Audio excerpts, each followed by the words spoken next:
السلام عليكم ورحمة الله وبركاته، ازيكم عاملين ايه؟ هنعمل فيديو جديد النهاردة. هننضف التكييف بنفسنا، تمام؟ وأحسن من الفن كمان. يلا نبدأ. يلا نبدأ.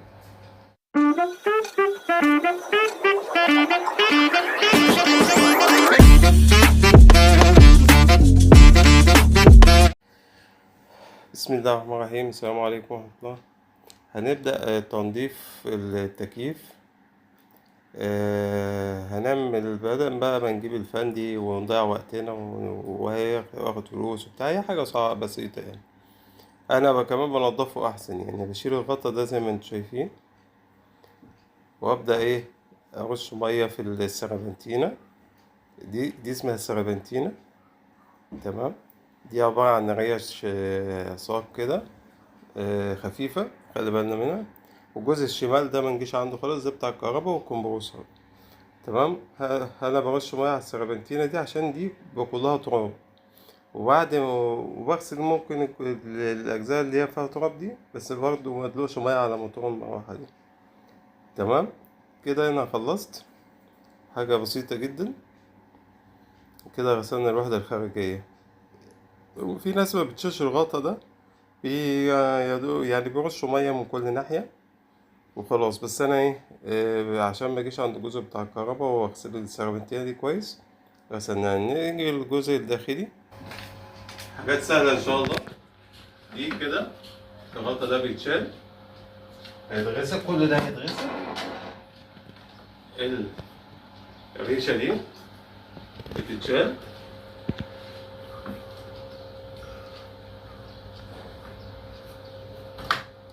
تمام. ليها لمبه في النص هنا تركب هنا كده، وليها مدخلين من هنا ومن هنا، تمام. الفلاتر طبعا اساسي. شوف الفلاتر عامله ازاي.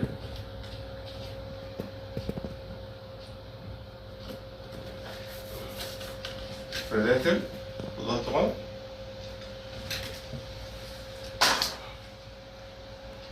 ايه تاني؟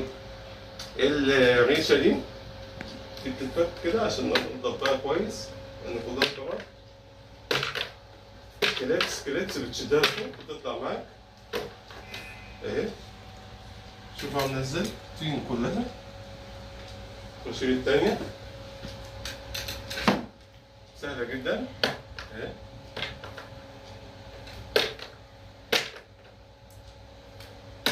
تمام. كل ده هيروح يتغسل. نبدأ ننضف هنا.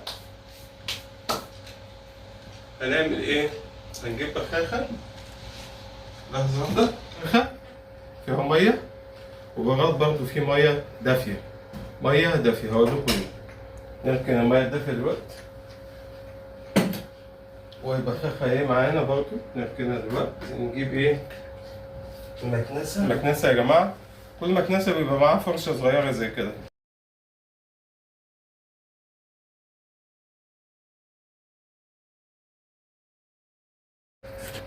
أنا أركب الفرشة فيها، بصفط التراب الأول عشان طبعا ما يطينش الدنيا، أفضل يعني.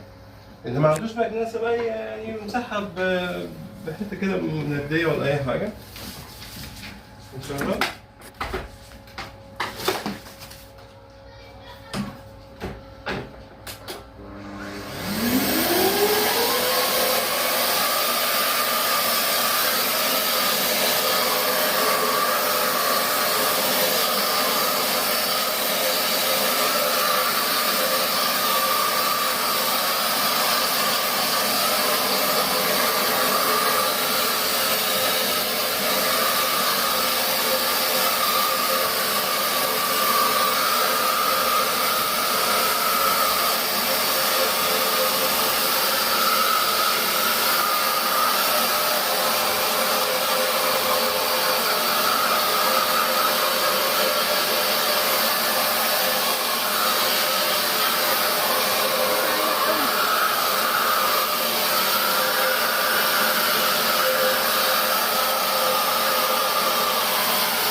على قد ايه؟ على قد ما ايديها طالت. هنعمل ايه بقى؟ نجيب فرشة سنان قديمة، فرشة سنان قديمة وبخاخة. هنرش رشة السربنتينة دي كده اسمها سربنتينة. دي عبارة عن نغاش كده معدن صلب فوق بعضيها جنب بعض.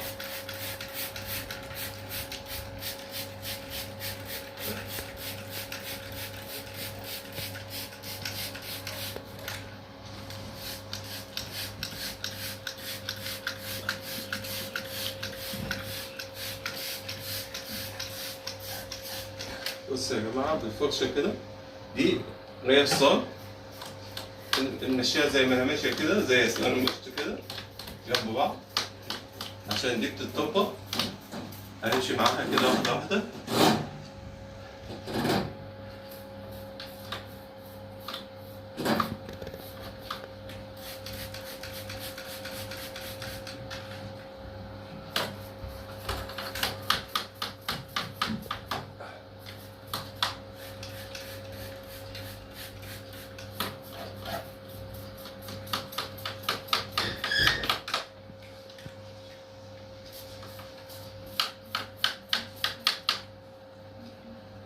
كمان كده ما تحطوش من المية، هتنزل في الحوض بتاع الخرطوم. بس المية دي بتفوق الجهاز من التراب وبيدي أداء عالي.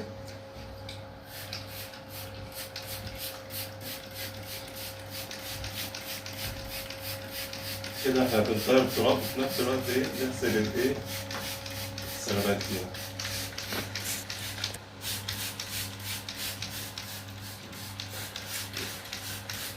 بس كده نعمل ايه بقى؟ حتة قماش، حتة قماش تكون قطن يعني قديمة. نعمل ايه بقى؟ نمسحه كده من بره من فوق كله،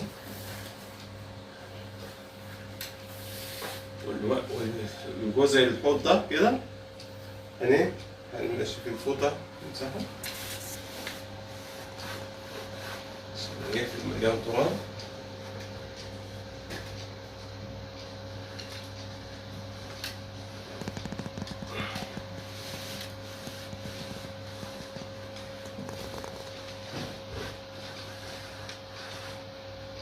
ونحاول يعني نمسح بدور، في دور هنا كده بيلف كده، نحط ايدينا كده بشويش ونلف الجنب التاني كده، عبارة عن اسطوانة نمسحه كده من بره كده مسحة خفيفة. خلي بالنا عشان ده مظبوط ظبطة معينة ما يتعبش مننا. مسحة خفيفة كده.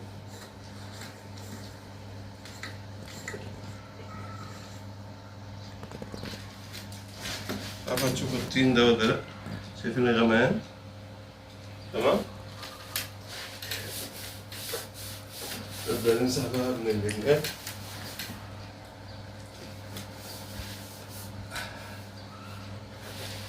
ونعمل حاجة تانية. المية الدافية اللي جبناها براد بقى، أي حاجة لها بوز، براد أو كاتل أي حاجة. وهنعمل إيه؟ هنمشي المية هنا كده، ده الحوض ده بتاع المية اللي بتطلع على الخرطوم. تمام، ما نخافش منه، مية دافية. هنصب كده بشويش هنا، نحاول نصب كده بشويش.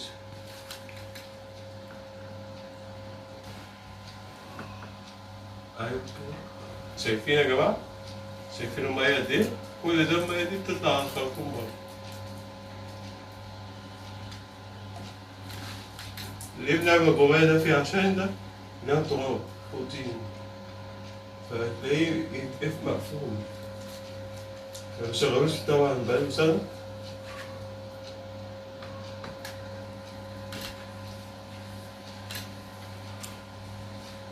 ده هيتصفى بره في الشارع على الخرطوم. بس كده. وكده احنا خلصنا. بس هنعمل ايه؟ هنغسل هنعمل ايه؟ هنغسل الحاجات دي، الريشة والفلاتر والريش الصغيرة دي كده، ونرجع تاني فاصل. دلوقتي بعد ما غسلنا كل حاجة، الفلاتر والريش والريشة الكبيرة دي والغطا، هركبهم تاني بكل سهولة. يلا.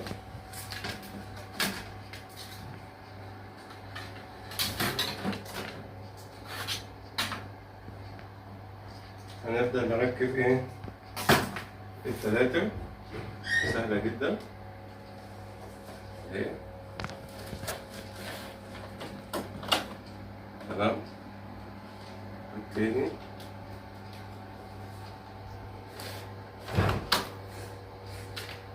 نركب الغطا بتاعنا اللي مفصلتين اهو كده، سهلة جدا. تمام.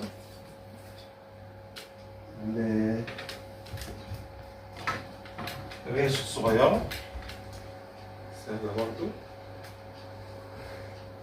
كليبس، هدور على الكليبس، نضغط عليه يركب معانا. في يا جماعة واحدة كبيرة واحدة صغيرة. تمام. يعني أنا في تكييف شهر عندي هنا في واحدة عبارة عن 4 ريش، والتانية بتاع دي 5 والتانية 6. فدي مكانها هنا اهي. كليبس بتدوس عليها ركبت اهي. اسهل منها، اهي اسهل منها، اسهل منها. تمام. دي اللي بنوجهها يمين وشمال. وادي التانية.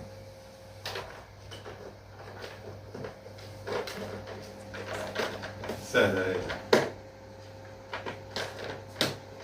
كليبس كده بتضغط عليه.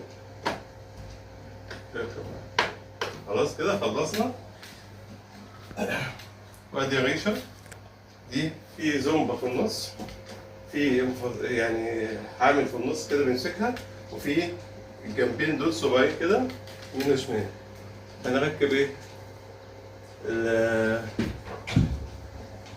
جنب يمين ركب الجنب اليمين كده، ده بتاع الموتور بتاعها اللي بيخليها تطلع وتنزل. تمام. اركب الجنب الشمال نضغطها كده من النص معانا اهي، والحامل اللي في النص بقى ايه كده.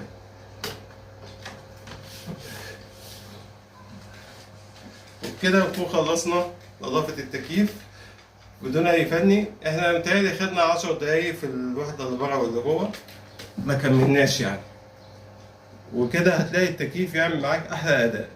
تنضفه براحتك وبدون ما يعطلك فني وبدون ما ياخد منك فلوس، والموضوع سهل زي ما شفنا. على فكرة احنا الغطا اللي ورا ده فكناه عشان نغسل السيراميكية كويس، يعني ممكن منفكوش.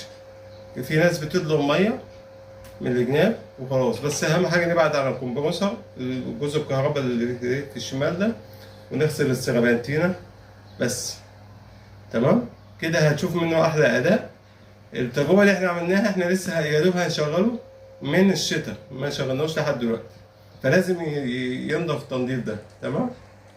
كل شهر كل شهرين بنغسل الفلاتر اللي هي الشبكة دي، بنغسلها بعناية عشان هي خفيفة. وبرضه لو عرفنا نغسل الوحدة الخارجية بيتفوقوا جدا، بتشوف منه أحلى أداء.